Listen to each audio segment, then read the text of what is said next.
Hello everyone. In this video, we're going to look at volume stoichiometry problems. Specifically, we're going to look at two different types. We're going to look at mass to volume as well as a shortcut to do volume to volume pretty quickly. A couple things about this. You're still going to use the same general premise we've used before, where you first want to figure out what your balanced chemical equation is, and then you want to look at what you know and what you don't know, and then follow your map. So it's very similar to the previous problems. Instead of now, we're just doing volume instead of mass or volume instead of moles. So let's take a look at two examples. This question says that airbags contain a powder called sodium azide, which is NaN3. When exposed to a spark, the sodium azide quickly decomposes into sodium and nitrogen gas. If an uninflated airbag contains 125 grams of NaN3, what volume in liters of nitrogen gas will be produced at STP? So your first step is to identify what reaction is actually happening, and then writing out a balanced chemical equation for it. Looking at this, it says sodium azide quickly decomposes into sodium and nitrogen.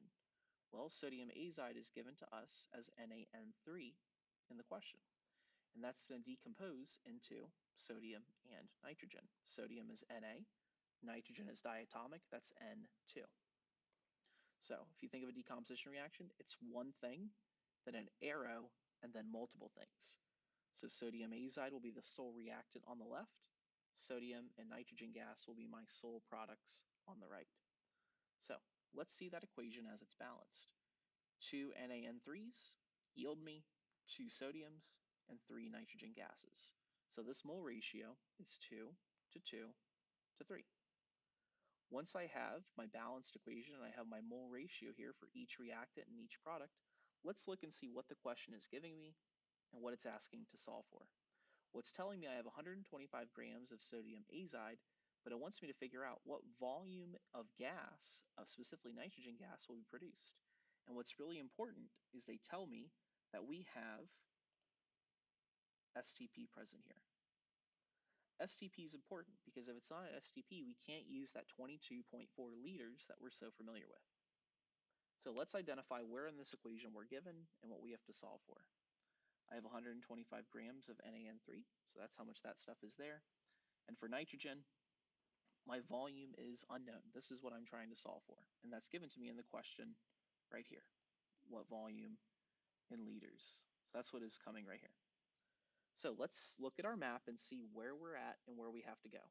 If I look at my map, I'm given mass of sodium nitride. So that's on the left of my kind of divider. I want to go from mass to moles, then moles to moles, moles of my known to moles of my unknown, and then moles to liters. So let's set it up. I have 125 grams of NaN3. I'm going to divide by the molar mass in order to convert to moles. So the molar mass of sodium azide is Na, which is around 23, plus 14, plus 14, plus 14. So that's 23 and 42. That would give me 65. So 125 divided by 65 would give me my quantity of moles that I have with this particular mass. Now, if I have a 2 to 3 ratio of this stuff, well, if I wanted to figure out how many moles of this stuff I have over theory, I would have to use divide by 2 and then multiply by 3. And you could see this more simply set up in the question here. Because if I have moles of NaN3 on the left, on the top, I want to put moles of NaN3 on the bottom so they cancel. And then what I'm trying to get goes on top, which is moles of N2. So I should have 3 moles of N2 on top, 2 moles of sodium azide on bottom. Once I'm in moles of this stuff here, I'm not done, because the question wants to know what volume in liters at STP of nitrogen there is. So I have to multiply by 22.4 liters, which is a constant. No matter what gas you have, if you have 1 mole of the stuff, you have 22.4 liters of the stuff. Okay, so let's go through and let's kind of big picture, what am I doing here? 125 divided by the molar mass of 65 times 3 divided by 2. And again, these numbers, if you notice here, came from the balanced chemical equation. It's the mole ratio. And then I'm multiplying by 22.4. You do all that, you get your final answer of 64.6 liters. Again, I have 3 significant digits here on the left in my measurement. I have to have 3 significant digits as my answer. So make sure you round appropriately. Let's look at another problem. Let's look at volume to volume problems.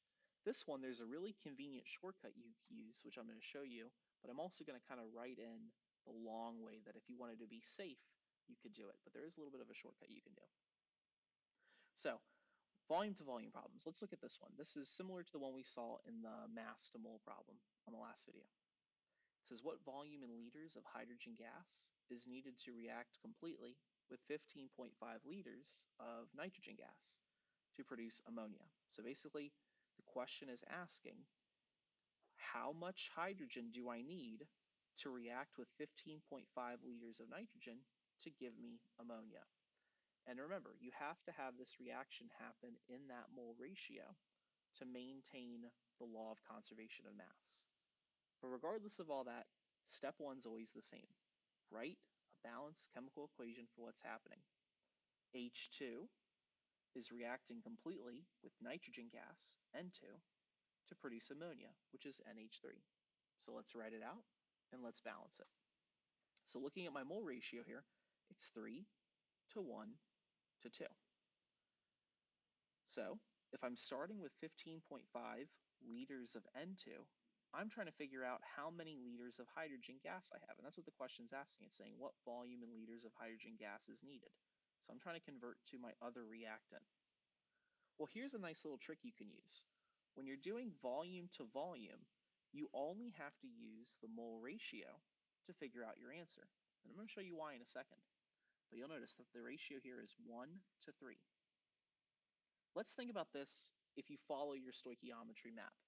If I'm starting in liters, well, how would I go to moles of N2? Well, I would use the following conversion factor. I would divide by 22.4 liters, and that would give me 1 mole of N2, right? This would be your first step. Pardon the bad handwriting there. So if I think about this, if I wanted to kind of wedge in this step here, I would divide by 22.4, and that would give me my moles of N2. Then I use the mole ratio of 1 mole to 3 moles to figure out how much H2 I have. Well, that would leave me with moles of H2. But let's consider the next step. I'm trying to figure out how much volume there is. Well, if I wanted to cancel out moles of H2, I have to put 1 mole of H2 on bottom. And then on top, what's equal to 1 mole of H2 in regards to volume? It's 22.4 liters. Oops, let's continue that 4 there. There we go, 22.4 liters. So do you see why I didn't include this? Because 22.4 on bottom cancels with 22.4 on top. So this is a really neat shortcut. You can just use the mole ratio. Another way you can think about it is if the volume of gas is the same for every 1 mole, well, what's the mole ratio? I have 3 moles of H2 here to 1 mole of N2 here. So if you think of kind of a proportion, if it's 15.5 liters for every 1 mole of N2, what does 3 moles of H2 have to be? Well, basically I'm multiplying 15.5 by 3, and that would give me my final answer of 46.5 liters of H2. Now again, this shortcut only works because we're dealing with consistent factors on both sides here. If it was a mass to volume or a volume to mass or a mole to volume, I could not use this shortcut in the middle here. So this is the only one it works for, so be cautious. If you want to be safe, follow that stoichiometry map and you'll come to the right answer. Thanks for tuning in.